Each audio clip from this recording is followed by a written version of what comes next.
السلام عليكم ورحمة الله وبركاته. أهلا بيكم في برنامج لعيب مع أحمد الغريب. حلقتنا النهاردة برعاية أفريكا ستور كفر الشيخ.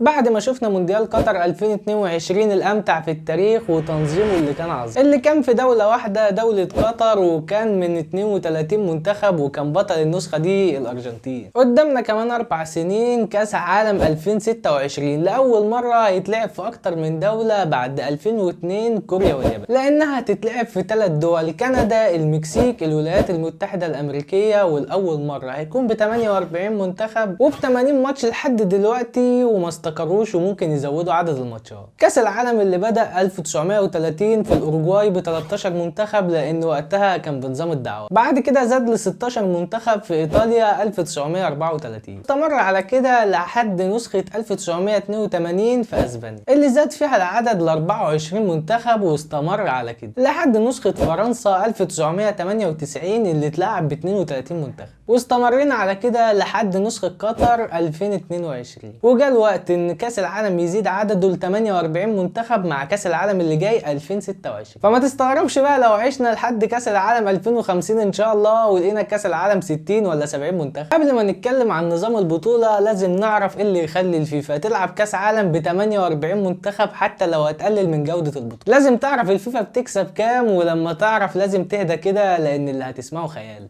85% من دخل الفيفا من كاس العالم بس، والفيفا بتصرف كتير جدا على كاس العالم عشان بيجيلها منه ارقام خياليه. كاس العالم 2010 دفعت الفيفا في جوائز البطوله بس 420 مليون دولار، وفي 2014 في البرازيل 564 مليون دولار، و2018 في روسيا 791 مليون دولار.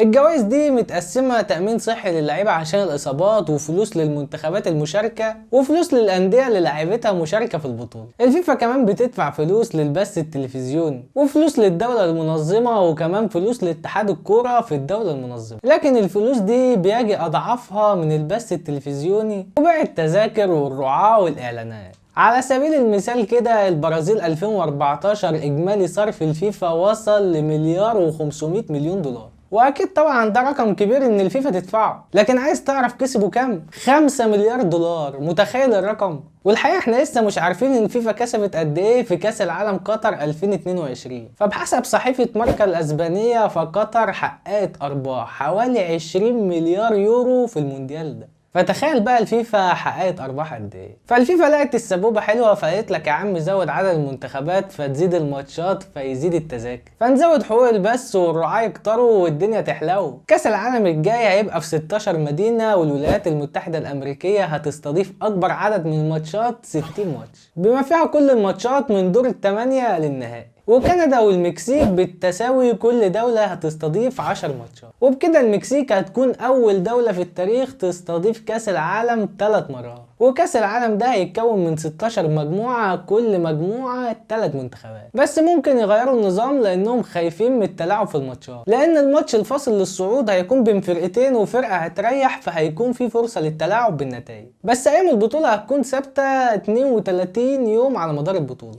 والبطولة هتتلعب إن شاء الله من شهر 6 لشهر 7، والثلاث منتخبات المنظمة متأهلين رسميا للبطولة. تعال بقى نوزع نصيب كل قارة من المنتخبات المتأهلة لكأس العالم اللي جاي. أوروبا 16 مقعد، وأمريكا الجنوبية 6 مقاعد مضمونين ومقعد من الملحق، وآسيا 8 والمنتخب التاسع هيلعب في الملحق، وأفريقيا 9 منتخبات والمنتخب العاشر هيشارك في الملحق، واوكيانوسيا هيشارك منها منتخب والمنتخب التاني هيشارك في الملحق، وامريكا الشماليه كده كده متاهل منها 3 منتخبات، وكمان هيخش منها 3 منتخبات هيلعبوا في الملحق مع منتخبات افريقيا واسيا وامريكا الجنوبيه واوكيانوسيا. والحقيقه ان الخاسر الوحيد في البطوله دي هي قاره اوروبا، لان برغم زياده عدد مقاعدها من 13 ل 16 منتخب، الا ان نسبه المنتخبات الاوروبيه في البطوله قلت من 40% ل 33% من الفرق المشاركه. واكيد المستفيد الاول هو الفيفا، ومعاه المنتخبات اللي ما كانش عندها فرصه انها تشارك قبل كده. يبقى عندهم فرصة للتواجد باستمرار في كأس العالم زي منتخب مصر اللي بنتمنى يكون موجود في كأس العالم اللي جاية على طول. والمنتخبات العربية في آسيا زي الإمارات وزي قطر اللي شاركت لأول مرة في البطولة عشان كانت مستضيفة البطولة في كأس العالم ده. ومنتخب زي منتخب العراق اللي بدأ يستعيد قوته تاني وبدأ يبقى عنده لعيبة محترفة زي زيدان إقبال لاعب اليونايتد. وأكيد نتمنى للمنتخبات العربية إنها تكون موجودة بشكل كبير في المونديالات اللي جاية وتحقق إنجازات زي منتخب المغرب اللي وصل لأول مرة في التاريخ لقبل نهائي كأس العالم في تاريخ العرب والأفارقة. ما تنساش تشترك في القناة وتعمل اللايك الجميل وتفعل الجرس عشان يوصلك كل جديد. سلام يا لعيب.